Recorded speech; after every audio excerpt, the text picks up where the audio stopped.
Hola a todos, hello everyone. Today I'm delighted to bring you like another recipe, another sourdough bread recipe.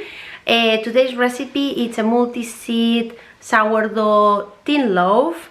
It's quite big, so it's gonna feed like a family of four for the entire week. And it turned out so delicious, so crispy, so nutty flavor. You even don't realize it's sourdough. It doesn't taste sourdough at all. So hope you like the recipe, and yeah, I'll show you how I make it. So we are gonna measure 150 grams of sourdough starter. So basically just wanted to show, like, I fed my starter yesterday night, so I put like a towel on top, and I just wanted to show you as well it's bubbly and happy. So what I'll do is I use this big pot because otherwise it just overflow from the other one. So I'm gonna use my starter now, and then I'll put the rest straight on the fridge.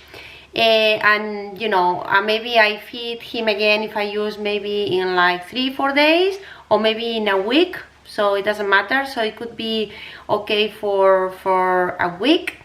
So yeah, so I'm gonna measure 150 grams. They recommend to use wood or non-metal on sourdough starter. So let's measure this.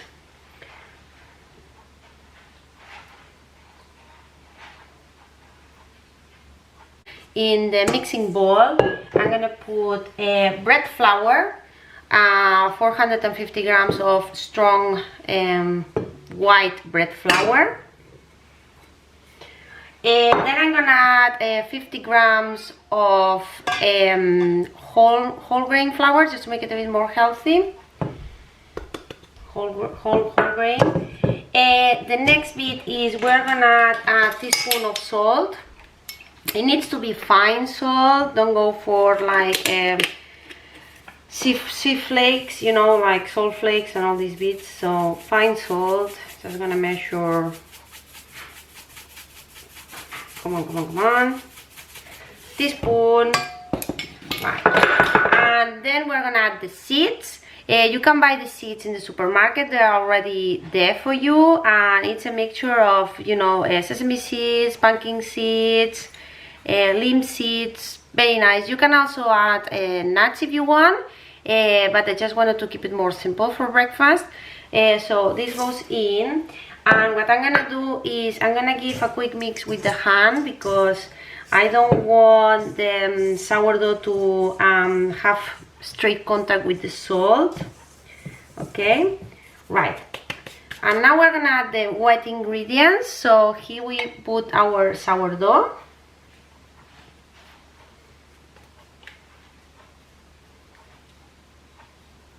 Okay, 150 grams of sourdough. And then 325 mils of tepid water. So all in. Right, and then I'm gonna go to the machine. So the ingredients are mixed up. I'm gonna increase the speed, probably like that, for 10 minutes. After 10 minutes of working with the machine, we can see it is stretchy. Okay, so of course you can do like the window, you know, the window test, but 10 minutes for me always work. So I'm gonna like put some oil in the bottom around the dough, and I'm gonna leave it resting with cling film on top for 3 hours and a half. The dough is all wrapped up, and now we need to wait 3.5 hours. So yeah, you know, just go on with the day, and maybe by lunchtime we do the final shape and second proof, and then maybe by the evening we just bake it. I just wanted to mention what I learned the last year. Being like a year, well, we being a year doing sourdough, try and error. So what I've seen is you have two options for kneading the dough. You can knead it by hand during 10 minutes, or on the machine by 10 minutes. The problem is, like, it is there are more wet doughs and quite sticky. I just find the machine, it helps a lot, you know, there's no messiness, it works anyway. And of course you have the other option, so this is like one option, and the other option is to do what is called cut and fold, which I'm gonna do for you in another video.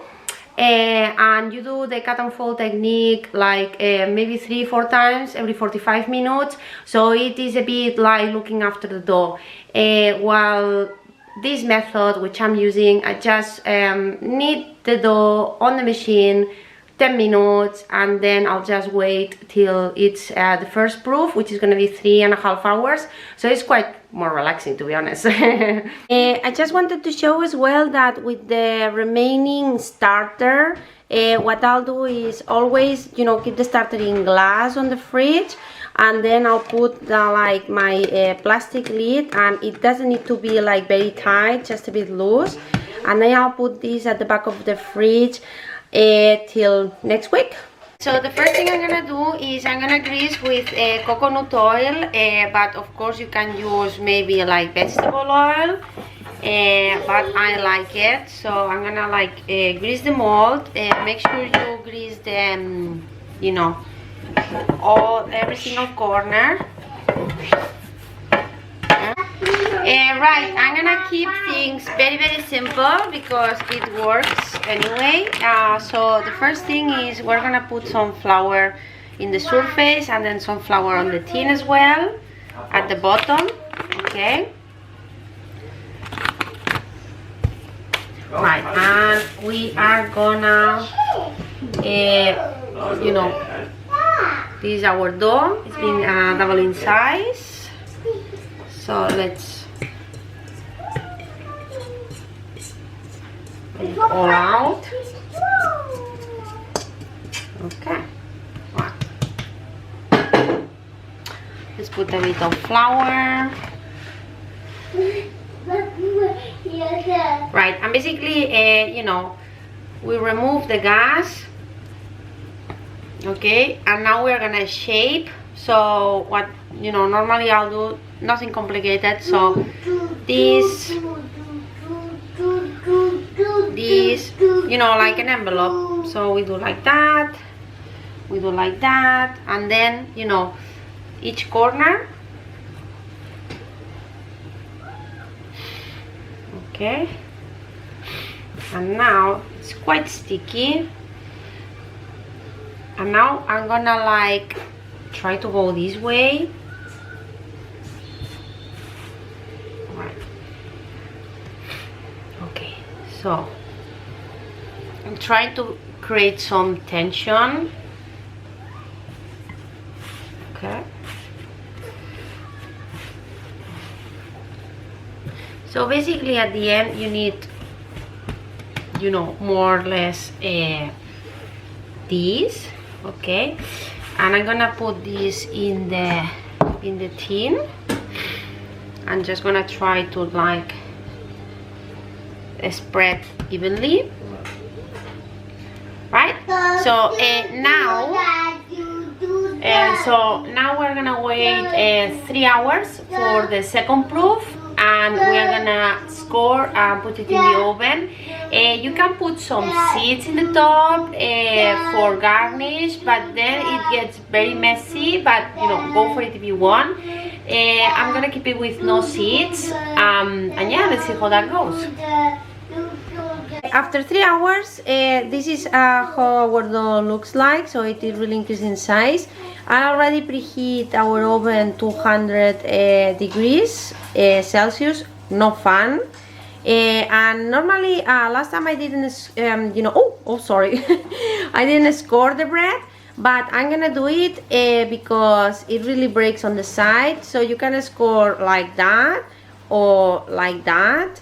Okay, I'm gonna keep it simple without trying to don't push the dough. I really need to buy one of these scoring tools, but yeah, this is gonna go into the oven for 40 minutes, and I didn't put anything down below, you know, no water tray, nothing. Very simple. Ooh, I had to use this oven today. Right, it's looking very nice. So I'm gonna leave this outside and rest it on the same tin for 10 minutes. So the bread is being resting on the tin for 10 minutes. One of the things I'm quite surprised is that I try a score. Maybe I need to improve my scoring. And it didn't go that way. It gone the own way on the side, which is not that bad. So I'm gonna try, still a bit hot, so I'm gonna try to, you know, it's going out easily, which is what we want. Okay, and you know, it's hollow.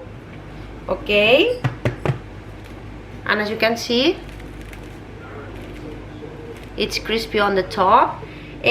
So what I'm gonna do is I'm gonna wait till it's cooled completely, maybe like an hour. I'm gonna open for you so you can see how it looks like inside. But yeah, I baked this beauty 2 weeks ago, and it was so nice to just slice you know, the toast and put it on the toaster in the morning. The flavor is very nice, so I highly recommend. So the bread has cooled down.